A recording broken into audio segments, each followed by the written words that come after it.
السلام علیکم ملګرو، تاسو به خپل اقامه څنګه چک کوئ یا به د بل کس اقامه تاسو څنګه چک کوئ په خپل موبایل کې، هغه هم بغیر د اپشن نه چې اپشن کولولو ته پکې څه ضرورت نشته دی. دا طریقه درته ښیم چې په دې طریقه باندې تاسو خپل اقامه هم چک کوئ او د بل کس اقامه تاسو هم چک کولی شئ. د هغې ایکسپایر ډیټ، د هغې پوره ډیټیل تاسو چک کولی شئ. نوې طریقه دا درته ښیم، ویډیو تر اخره پورې وګورئ او په دغه طریقه باندې خپل اقامه چک کړئ. نو زه د موبایل سکرین ته ویډیو شروع کوم. تاسو ته دغه ویب سایټ ښیم. دغه ویب سایټ تاسو ته د ویډیو په دې ډسکرپشن کې هم در کومه. د ویډیو د ډسکرپشن د ځان سره کولو کوئ، نو په دغه کې تاسو ته لینک میلاو شي. په دغه ډایرکټ کلیک کړئ، نو دغه پیج ته به تاسو لاړ شئ. نو دغه طریقه نور درته زه په دې ویډیو کې ښیم. تاسو به په دغه طریقه باندې خپل اقامه یا د بل کس اقامه چک کړئ.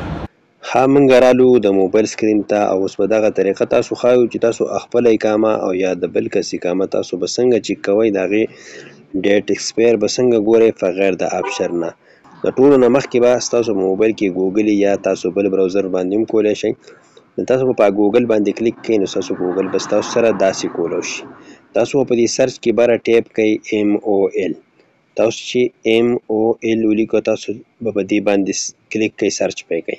ستاسو سره چې کوم لمبې ویب سایټ کولو شو، په دې باندې به تاسو کلیک کړئ اداره الخدمت الکترونیه. تاسو په دې باندې کلیک کړئ. په دې چې تاسو کلیک کوو، نو دا به ستاسو سره داسې لږ لوډینګ کوي چې د نیټ لږه مسله ده. اوس په دغه پیج تاسو سره کولو شي. دا به ستاسو سره په داسې کولو شي.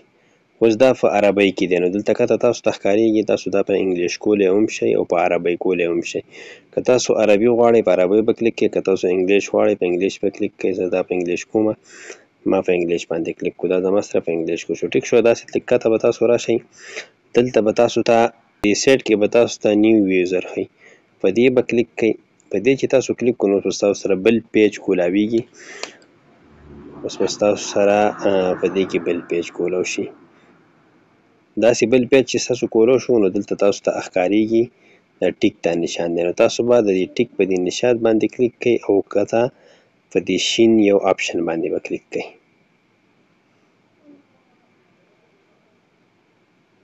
نو دا به لږ لوډینګ کوي، داسې کولاویږي اوس زموږ سره. نو دا به ستاسو سره داسې کولو شي. څنګه چې ستاسو وسینئ، دا به ستاسو سره داسې کولو شي.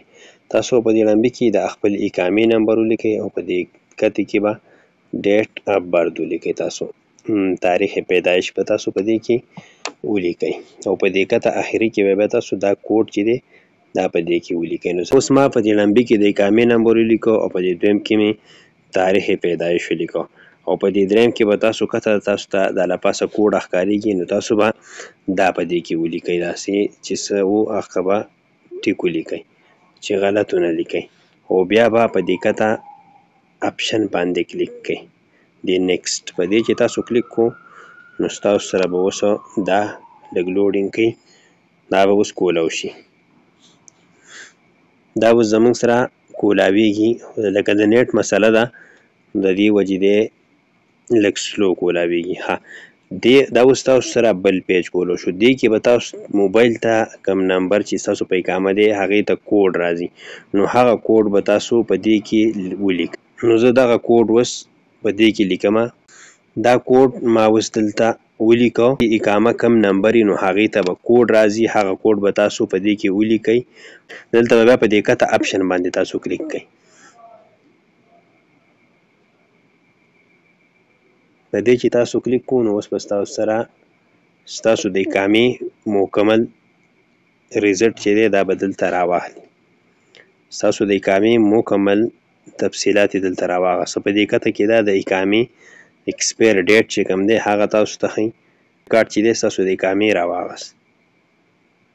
نو په دغه طریقه باندې تاسو خپله اقامه او د بل کس اقامه چک کولی شئ.